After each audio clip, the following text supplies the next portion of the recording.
Okay, I think we should get started. It's about 3 minutes after 7, so we have a few things we want to cover. I see a number of people have logged in. The format is going to be, I'm going to ask some questions. The panelists are going to answer.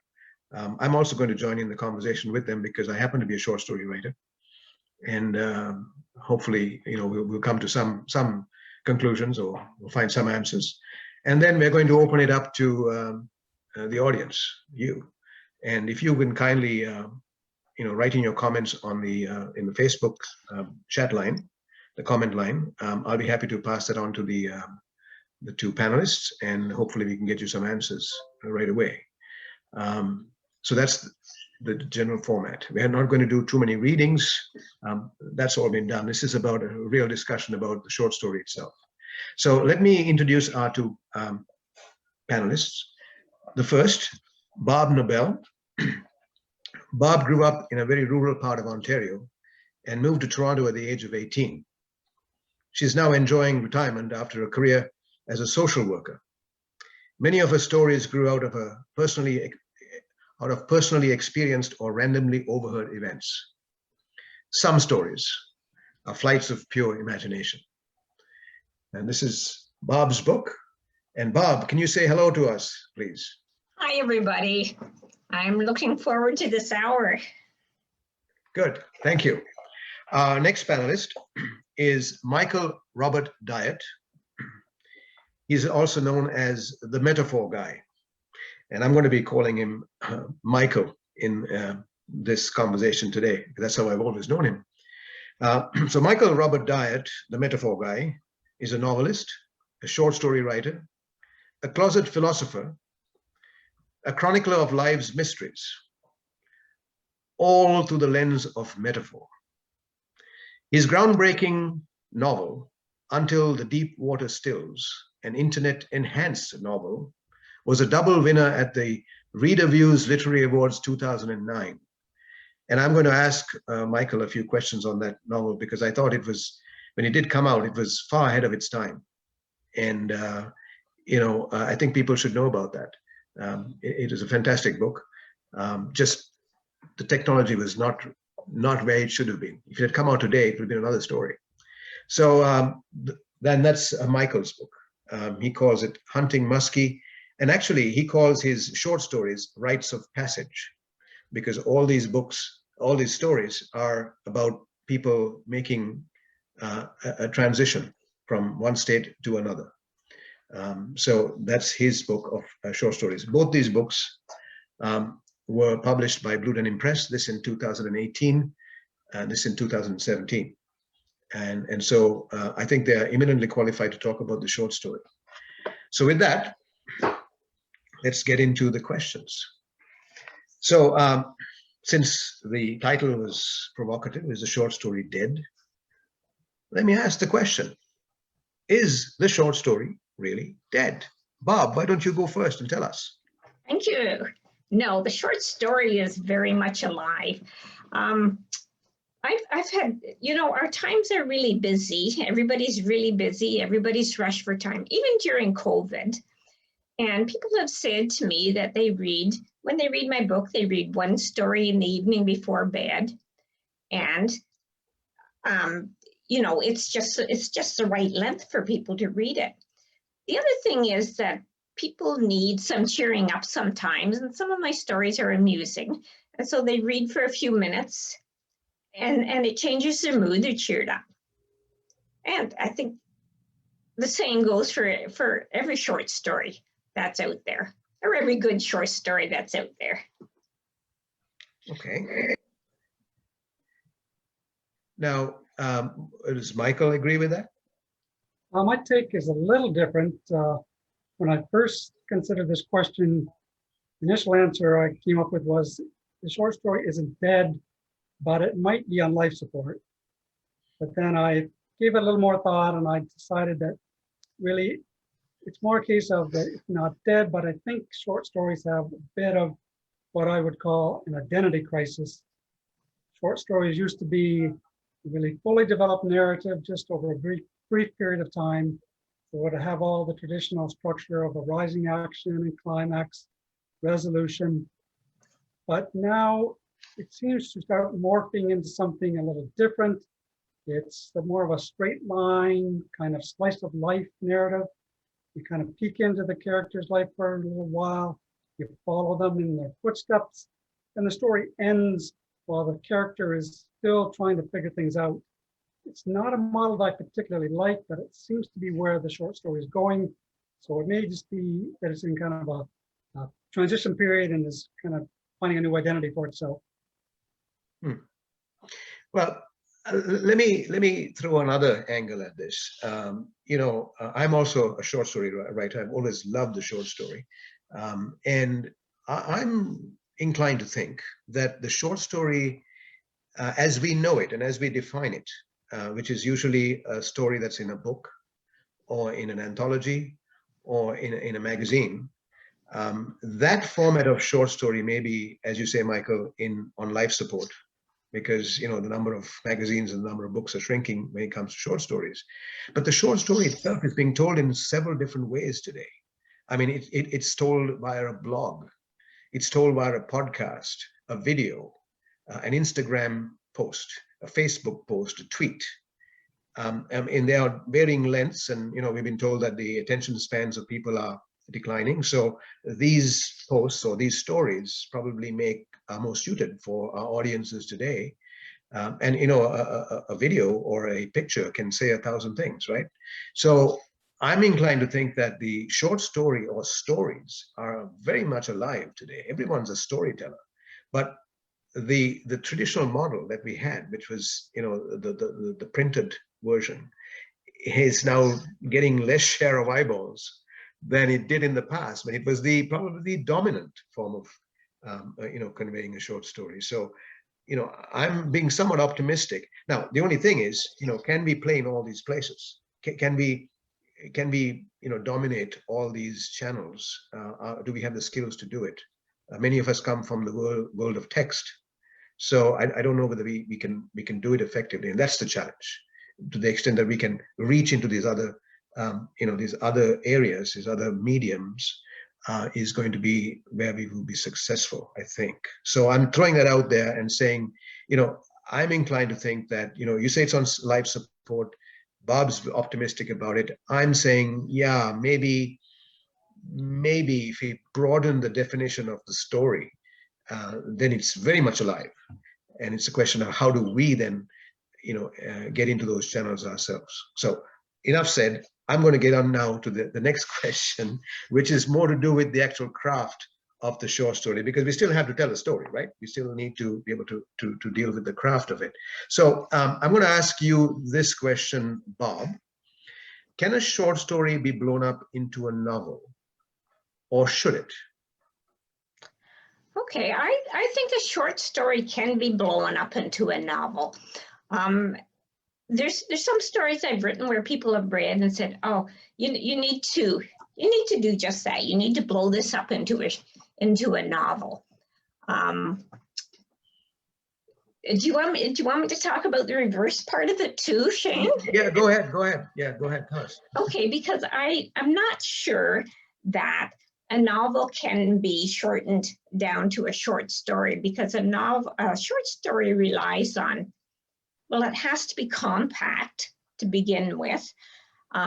So you have to sort of find the right words and the right word to say a lot, which would ordinarily in a novel be put into a long description. So I think you could blow a short story up into a novel, because then you have the time to do it all. But to reverse it and take a novel back to a short story, I think would be a very difficult thing. Okay. I'm just going to pause for a second here and just reach out to our viewers. In case you're having some difficulty with the Facebook feed, I know that sometimes it tends to freeze.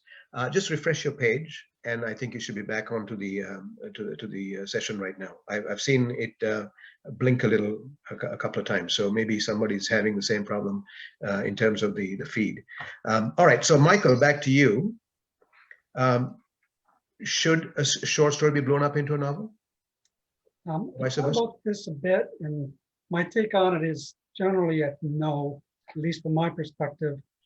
My feeling is if you're working on a piece in one format or the other, and it feels you're tempted to take it in a different format, it may mean that you just picked the wrong format for the piece to begin with. I know when I was working with you on my collection and you advised me that I needed a longer piece to anchor the collection.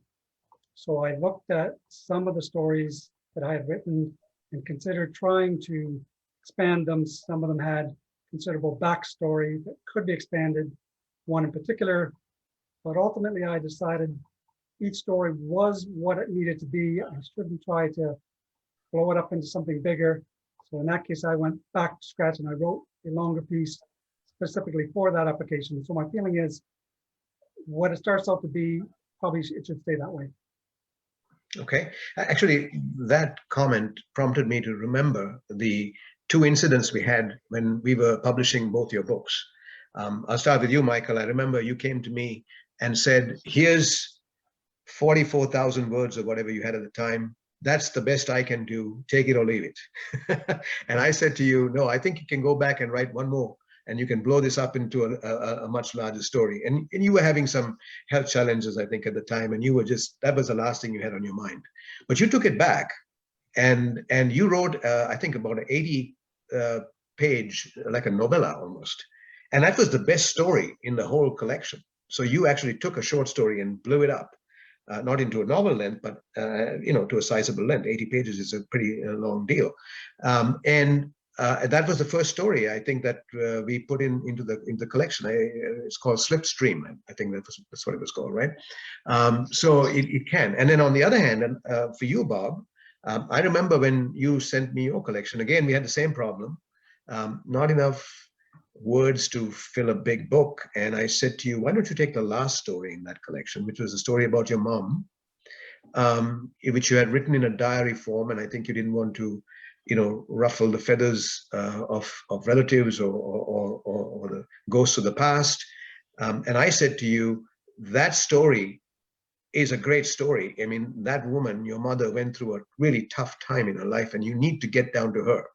And you took that back and you wrote it into a 3-part longer story. And I remember that was by far the best one in that collection. So you can, probably needs a little bit of pushing, but you can do it. So those two, I remember very well. Bob's story was called Hunger, if I remember right.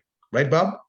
Yes, that's correct. And it is a reflection of my mom's life. And as Shane said, she had a very different life from what we're used to now. She was orphaned as a child,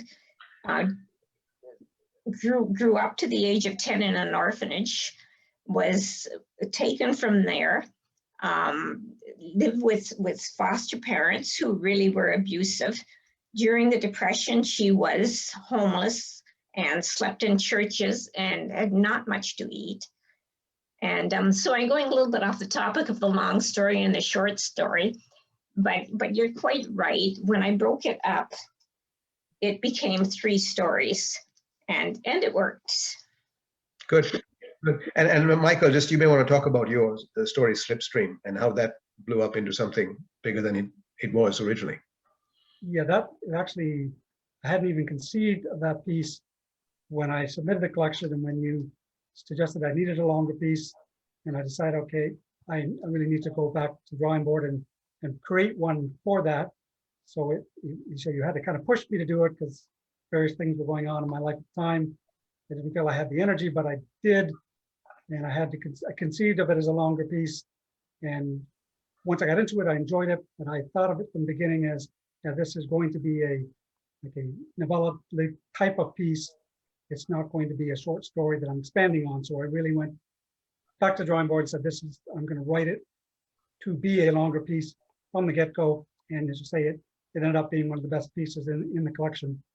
Yeah. Good. Okay, so let's go to the famous question that a lot of us are asked is, should a short story conclude open-ended or does it need closure? I'll start with you, Barb. Well, When I'm reading, I want closure on a story. So I tend to write closures to my stories. And the reason I do that is because I don't want to, go to bed wondering what happened to this person or that person. And I guess probably the most well-known open-ended short story is the one about the young man who has to choose between the doors, the lady or the tiger. So I read that like back in grade 5 or something. And here I am, more than 60 years later, I'm still wondering what happened to that poor man. Did he get eaten by the tiger or did he get married? So yeah, I want closures to my stories, the ones I read and the ones I write.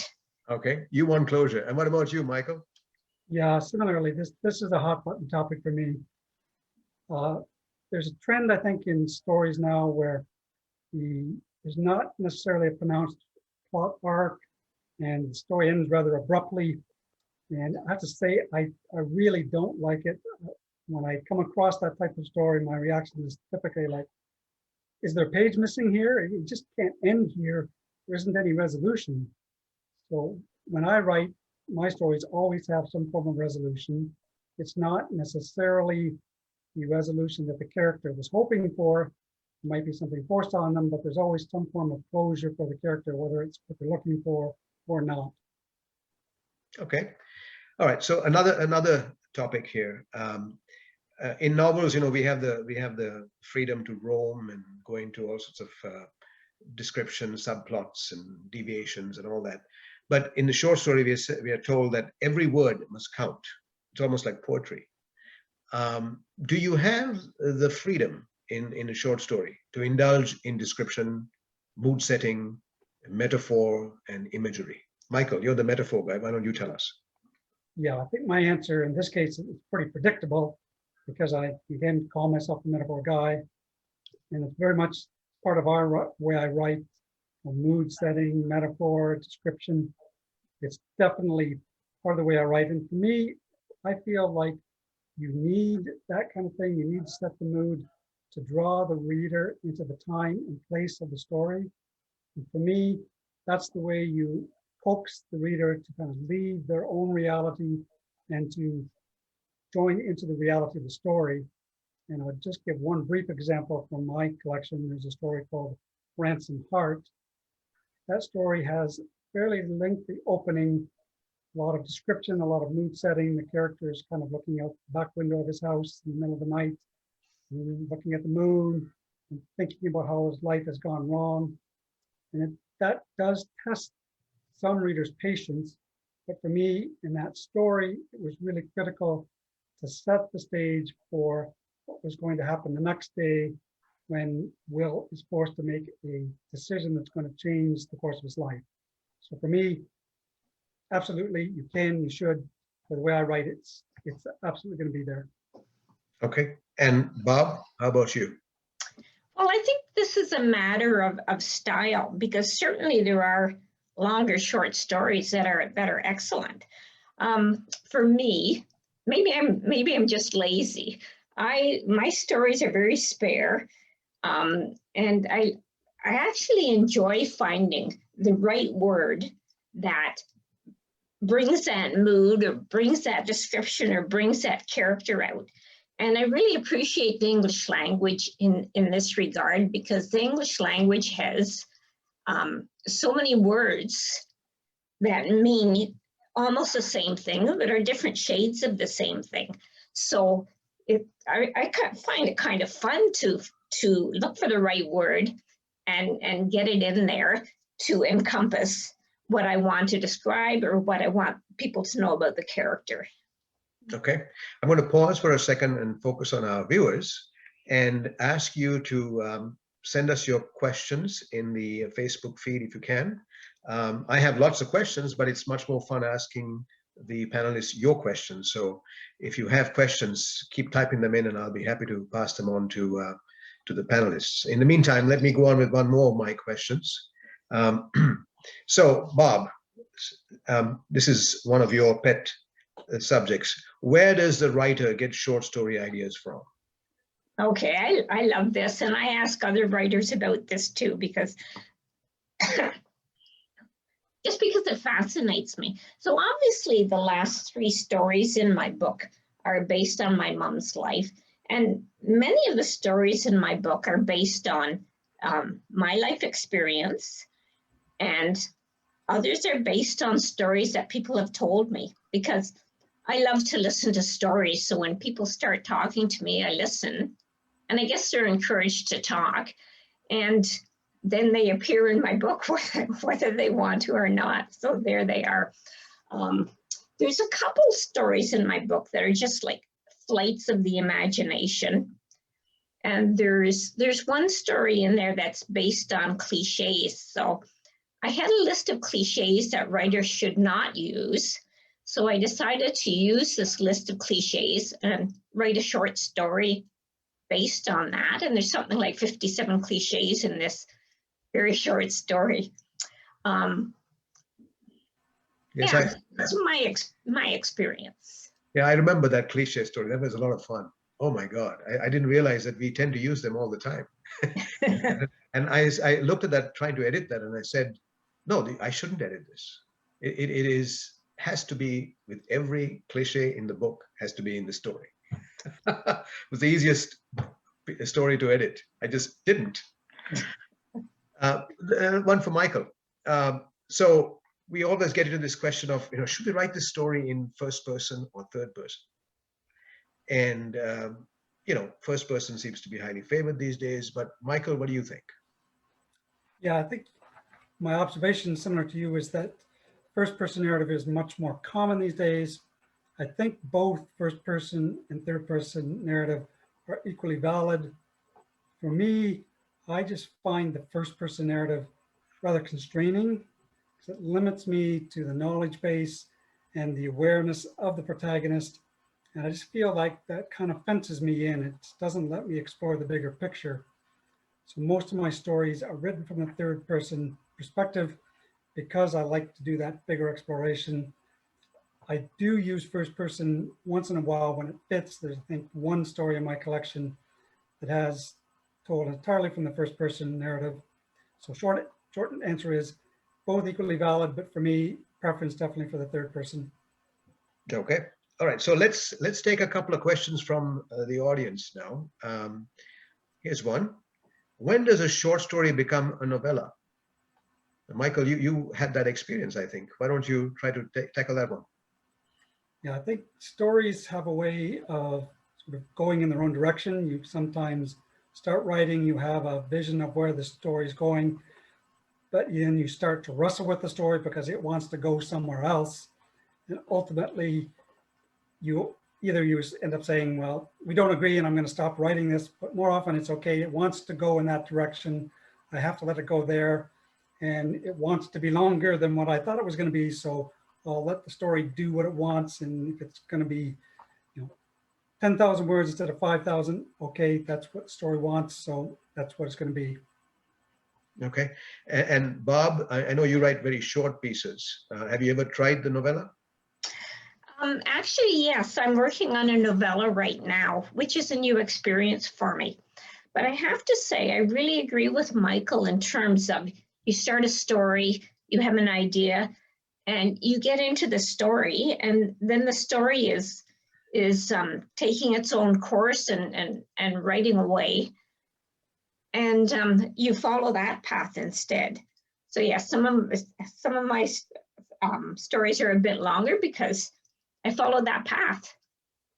And I think also sometimes publishers and people who run short story competitions or anthologies are also sometimes at fault when we say you have to submit a 3,000 word story or a 1,500 word story or a 5,000 word story, and people then try to take that story that could have been 10,000 words and make it 3,000.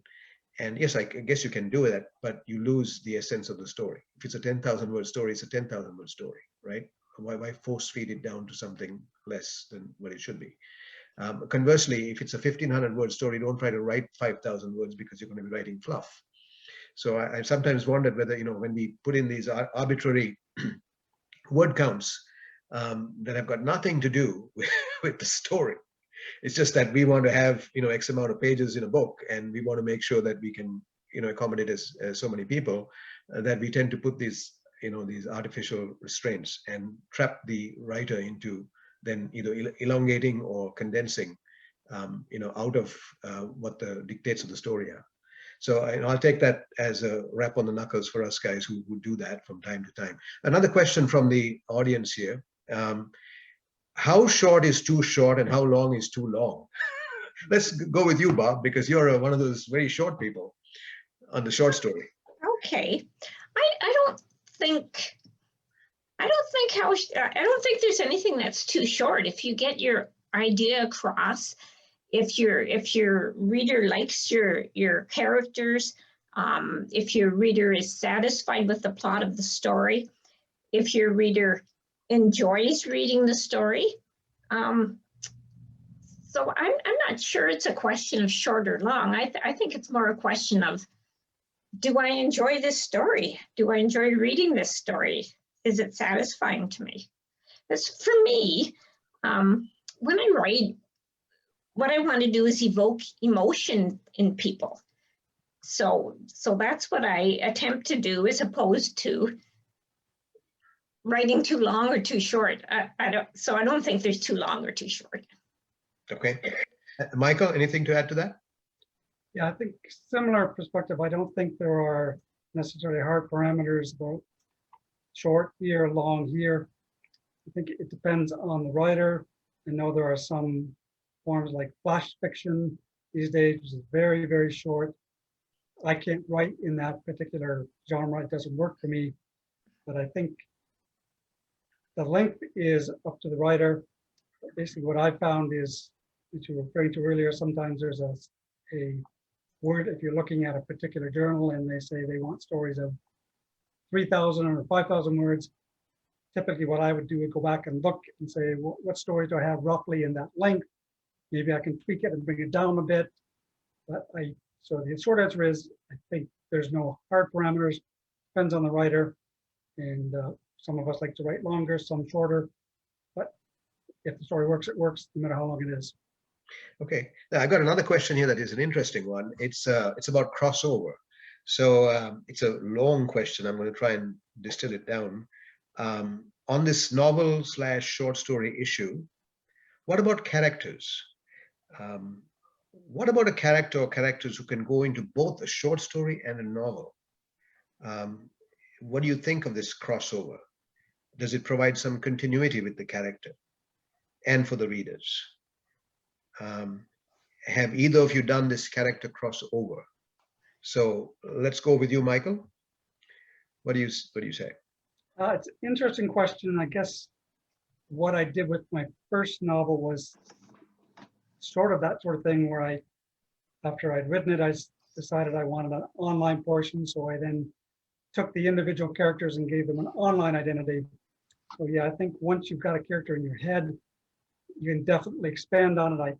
There have been sort of well-known cases of authors who developed a character and then said, okay, I'm now going into another novel, but it's the same character, it's just the further adventures of. So I think, yeah, once a character is sort of in your head, there's often quite a range that you can do with it, and you can sometimes spin them into another story or a novel or several novels even. Okay, and Bob, what do you say to that? Have you tried to experiment with moving characters between stories, or between a short story and a longer story? No, I haven't done that, but I think it's a great idea, because I would like to see what some of my characters are doing later on in life. Like, how did they grow up? How are they doing now? I think the other way that sort of works, and I haven't done it, is interlinked short stories. And I've certainly written collections where there's interlinked short stories, and it's really fascinating, because you might be writing a story about a town and you see the character through Mary's eyes, and then you see Mary through John's eyes, and then you see John through, Jim's eyes. And I find that fascinating. So That would, I'd have to try that one. Okay. No, I have encountered that a few times, both from some of the authors I've published and in my own stories. In fact, I had a novel once. It was so big that I had to take out a whole bunch of characters from the novel, and I put them into a collection of short stories because they could be developed fully in the short story collection rather than in the novel. They would have been just being bit players in the novel. So that can happen. And in today's environment with this Netflix rage where everybody's building series, you could keep going forever with the character, right? Providing the character is sufficiently interesting. So I think the crossover element is playing probably more today than it was before. So here's another an observation more than a question, and I have often commented myself on this. The traditional short story, beginning, middle, and end, is comforting. However, the newer style of short story that leaves the reader wondering is more reflective of the way the world is today. So it's kind of slice of life. Do you guys buy into that slice of life better than the traditional plot-driven thing? Bob? Well, there is a point. Today's life is less predictable than in the past. You know what? I haven't really given a lot of thought to that area, so I can't express an opinion. How's that? Okay, we'll bounce it to Michael then. What do you say, Michael? Yeah, that actually kind of echoes some thought processes in my head. I think that we are living in an era where you don't get often what the resolution you're looking for. It's a bit disjointed. So that's part of my thinking is, yes, that the short story may be evolving to reflect the times that we're living in, reflecting the fact that life is sometimes unsatisfying and doesn't get you where you want to go. So yeah, I think that's a very valid comment and probably shaping the short story in the current era. But if you look at it from history, though, this has gone on in cycles, right? I mean, if you read the stories of Chekhov, he didn't really have these plot-driven stuff. It was more slices of life himself, and then he was writing in the late 1800s, and so I just wonder whether we've gone in a kind of a loop here where we went from slice of life to plot-driven stuff when Pulp Fiction was making money for people, and then now we're going back to reflecting life as the way it is and say, we don't care about plot. Life is meaningless in itself, so let's just show it the way it is and let people share in know that somebody else is feeling the same way, right? So here's another few questions coming in from the audience. There's a few more. Whoa, they're pouring in now. Okay, so this is a fairly easy question, but you may have different opinions on this. I'll start with Barb on this one. Have you found that in general your readers have a preference for short stories to be told in the present tense versus the past tense? No, I haven't. No one has mentioned that to me. One versus the other. But in thinking about it, especially during this time, with everything that's happening now, I think people would enjoy reading about life as it is now. For example, I've written two COVID stories, two stories that, I mean, it's not published. I have it in my computer, but two stories that are part of what we're experiencing now. And I've just sent them out to a couple people saying, read this, tell me what you think. And people one is amusing and one is kind of sad. And people were very receptive to, now hearing about what's happening now. So you got to publish these stories. Okay, so talk on the subject of COVID. Let me ask Michael this question, and then to you also, Bob, because you're writing these stories. I've been trying to write this too, but I'm suddenly realizing that we are in bubbles, right? We are living in front of our computers. We're not meeting anybody. We're not traveling anywhere. Our lives are circumscribed in a very small circle. So unless, of course, you're writing a story about somebody getting COVID and being in hospital and the drama that's going on there, what stories can we actually write in this time? Michael, any ideas? I know what you're saying. I admit I'm finding myself a bit stunted creativity lately, because our lives are squeezed into such a narrow confines. For me, my creative process tends to be, it has to go into my head and sit there for a while and germinate and come back out later. So I envision at some point I'll probably write about the whole pandemic area and COVID, but it won't be for a while because just the way my creative process works, my brain has to kind of mull it over for a while and kind of germinate, and then it'll come back out somewhere down the line when I'll feel ready to write about it. Okay. Okay. Now, this is another interesting question. How do you manage to distance yourself from your characters so that they speak in their own voices rather than each character speaking in a variation of your own voice? So, Michael, since you're up there, why don't you help us out? Yeah, the best characters are the ones that actually invent themselves, basically. I'm working on a longer piece now, so the next big novel piece, and there's one character in there that I had a certain perception of, but right from the get-go, it was like, no, I'm going off this way. She's a great character, but it's totally not what I envisioned her to be. But she just invented herself, and I'm rolling with it. So, yeah, some characters, my perception of that character is just goes out the window. So it is a bit of a push-pull. The writer and the character are kind of wrestling, saying, "I want to go this way. I want to go that way." And in this case, it was the character was inventing herself so perfectly. I just thought, okay, I'm going with you because you're far better than what I envisioned you to be. Okay. And Bob, this is an interesting one for you, right? Because you were writing in your mother's voice. Yeah. How did you manage that? Well, you're right. This is a very interesting question.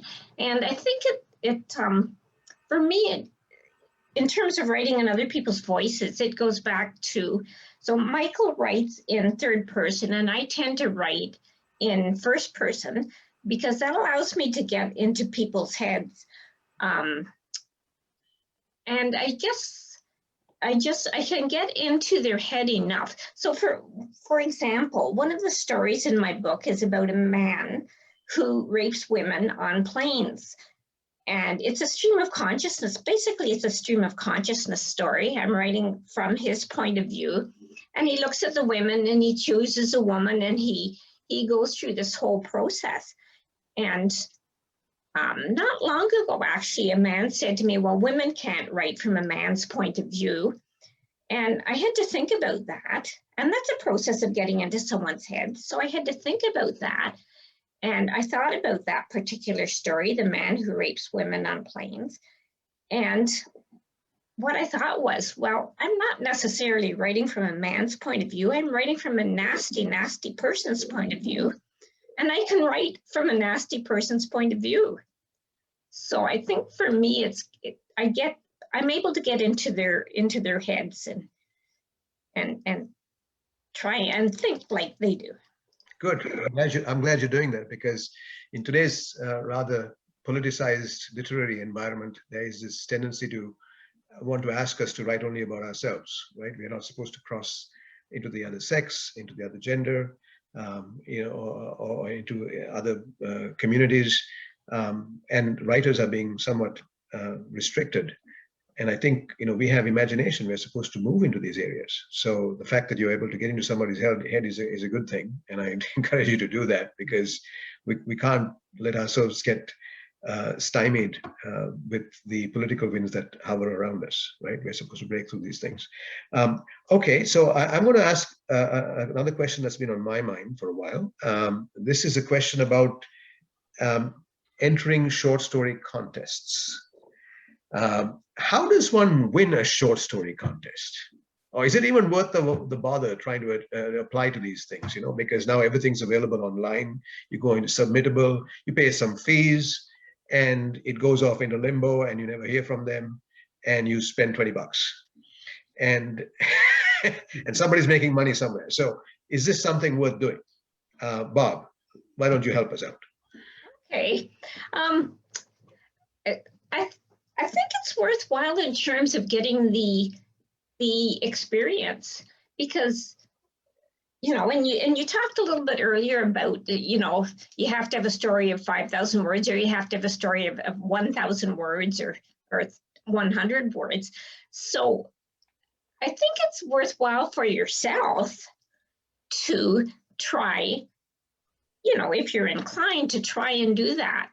So I usually write a spare story, and here's a contest that needs a longer story. So let me try it. How do I do that? How do I work with that? And I spend $20 and I don't win anything. But I've had that exercise, if you will. I've had that exercise of learning how to do this. Yeah, well, that's good. And Michael, do you enter competitions? I haven't for a while. I spent a number of years where I was regularly entering short story contests, sort of trying to find that secret formula.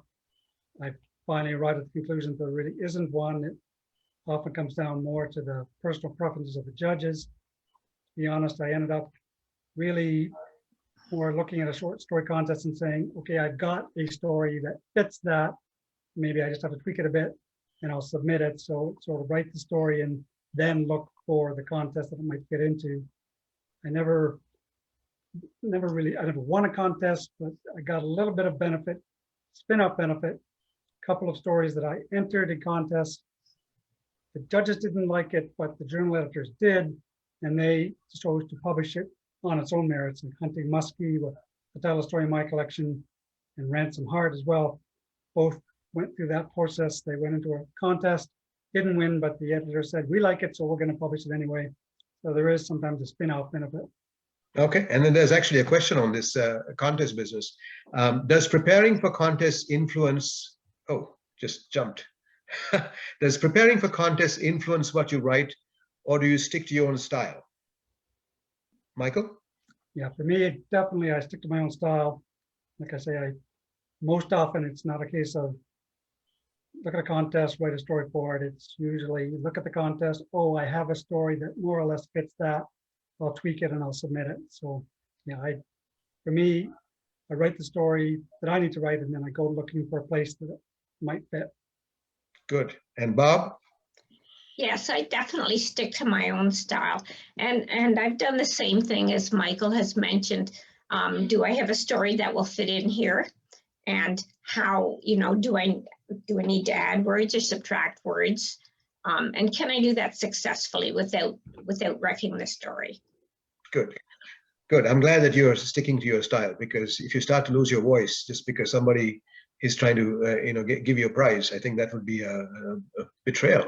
As far as, so let's get to the other side. So one of the observations that I have made is that you have to actually have a really bang up story to win a competition, right? It has to be something that stands out from the thousands that are being sent in.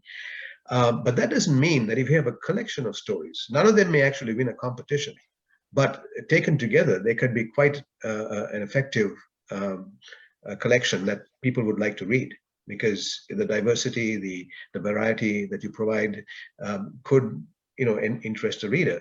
So given that, okay, let's say you have a collection of short stories, none of them are prize contenders, but they're good, solid stories. How do you sell this to a publisher? Bob, go ahead. Tell us what you did.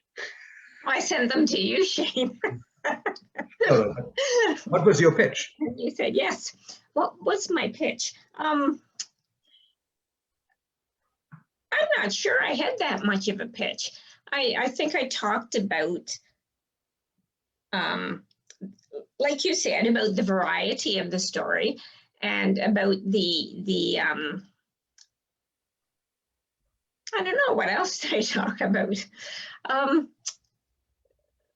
think I talked about the diversity of the story, because I have some humorous, I have some sad, I have some which people, when people who were critiquing read it, really reacted to the characters, saying to me, "Oh, I hate this man. I hate this man."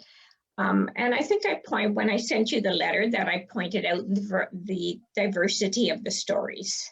Yeah, and I think if I can tell you how I reacted to it, was that I saw the that you came at these stories from left of center. You were not, you had lived a very eventful life in social services and all that, seen a lot of life, a lot of the bad side of life.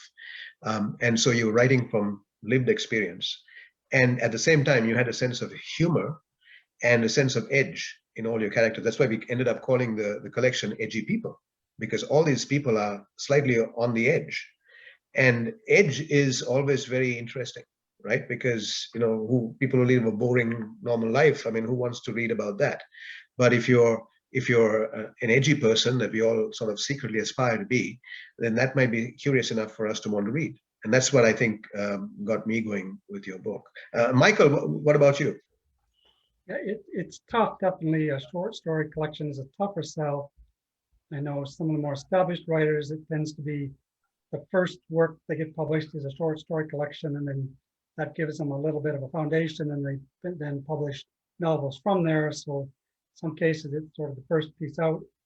I think what you ultimately have to do, there's two ways to do it. I guess the more successful way is some writers actually say write a series of stories that are interconnected, so the reader can kind of follow through and there's a thread.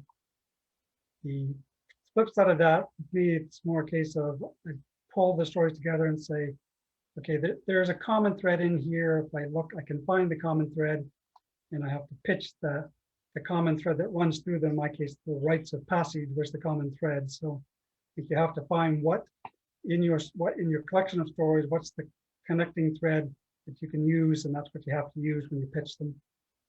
Okay, so this is another interesting question. I think I may have prompted this by talking about Barb's Edgy People. The question is, how would you define edgy these days? So Barb, do you want to take that? Okay.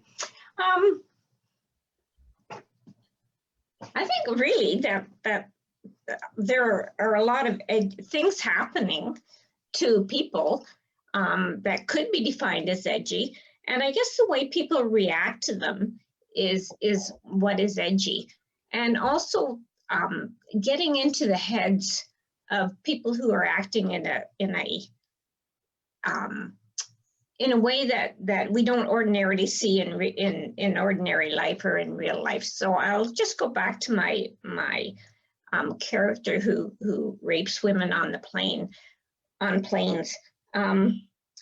That's not something that most of us would be familiar with or would even think about. So I guess it's, you said a little bit left of center. So yeah, a little bit left of center. Okay, and Michael? Yeah, I think edgy probably means different things to different people, but I think most often it means characters that don't necessarily conform to norms or don't even sometimes conform to the law. So they're kind of on the fringes, and they are often controversial, and some people read about them and they may not like them, but they're intrigued by them. So I think it's really that writing kind of characters who are on the edge or in the fringe. Okay. So here's another one that I know we see a lot of today, and it happens especially in writing groups and short story contests. The viewer is asking us, how do you feel about short story contests that give you prompts and a timeline? Michael, would you respond to that and write a story based on a prompt? Most likely not, partially because my process is slower. So if they're giving me a prompt and timeline, I'm probably going to say, yeah, that I don't write stories that fast, or I don't write stories in a models per se. So I probably wouldn't respond particularly well to that. I'm sure for some writers it works. For me, it just wouldn't fit my creative process. Okay, and Barb, would you be able to write to a prompt? I would have a difficulty with that as well, and with the timeline. You really, if you're going to do that, you need first of all so you have to submit a story within 3 days. So first of all, do you have the time to sit down and do it? Yeah. You do nothing else. I don't know, you do nothing else. I have not responded to one of those contests, and I would probably find it difficult to do so.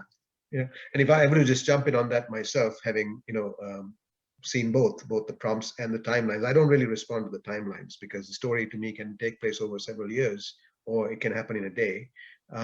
But prompts have definitely worked, because I find a prompt is something that jogs your memory or jogs your imagination and makes you make connections that you hadn't thought of. And I remember the first short story I wrote in my first short story collection. I was at a writer's group, and a Halloween doll was held up.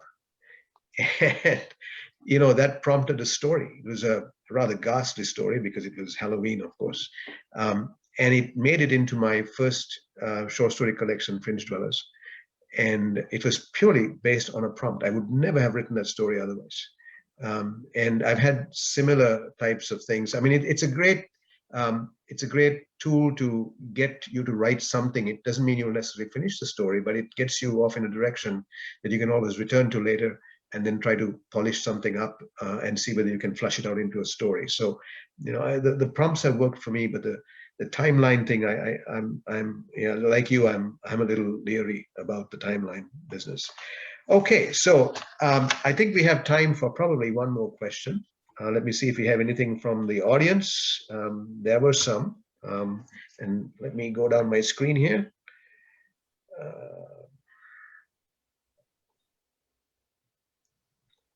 Okay, no, I think we've covered most of the audience questions. So I'm going to ask one final question of both you, Michael, and Barb. Is flash fiction a valid form of short story? Let's start with you, Barb. Yes, I would say it's a valid form of a short story if you can do it. That's flash fiction can be very, very short. So I think it's a little difficult to get everything in there that you want to say. And I like flash fiction on the occasion, but I would not read it on and on. It's just a little too short for me. And Michael? Yeah, I'm a bit equivocal on that issue. And I think it's a valid genre, but it's not one that particularly appeals to me, either as a writer or as a reader. So I think it has its place, but it's not really kind of in my zone or my frame of reference, either as a writer or a reader. Okay, but you know, when you think about it, based on what I was saying earlier about the short story moving into these different media, we could say that the Facebook posts and the Twitters and the Instagrams and all that, the TikToks, they're all a kind of flash nonfiction, if you will, right? We're getting these very short but very pertinent and very meaningful, insightful stories told in these different media. So that business of flashing something at you instead of detailing it into a very long narrative, it seems to be working, and I'm just inclined to think that maybe flash fiction may not be working, but maybe flash nonfiction is what we're actually living in today. It's just something to think about. All right, so I think we are coming to the top of the hour, so I don't want to go beyond 8 o'clock. We're going to go for an hour, and I think we have done that. I want to thank our two panelists for taking part today. I want to thank the viewers who stood with us and asked us all the questions. What we're going to do is, if there's any questions that we haven't answered, we will type our comments back in on the Facebook comments chart there and try to respond to you by tomorrow. We are also going to record. We have been recording this event, and we will be posting it as a YouTube video sometime in the future. And in the meantime, I'm just going to hold up the two books again. This is Hunting Muskie, Rites of Passage by Michael Robert Dyet, and Edgy People by Barb Nobel. Both books available where all good books are sold, so you can buy them through your retail bookstore. You can order it from them, or you can go online to the Amazons and the Indigos to buy it. They're also available as ebooks in both the EPUB format and the Kindle format, and so it's available. please buy them and support your local authors. So with that, I'm going to say thank you very much to all of you, and wish you all a good night. Good night, everybody.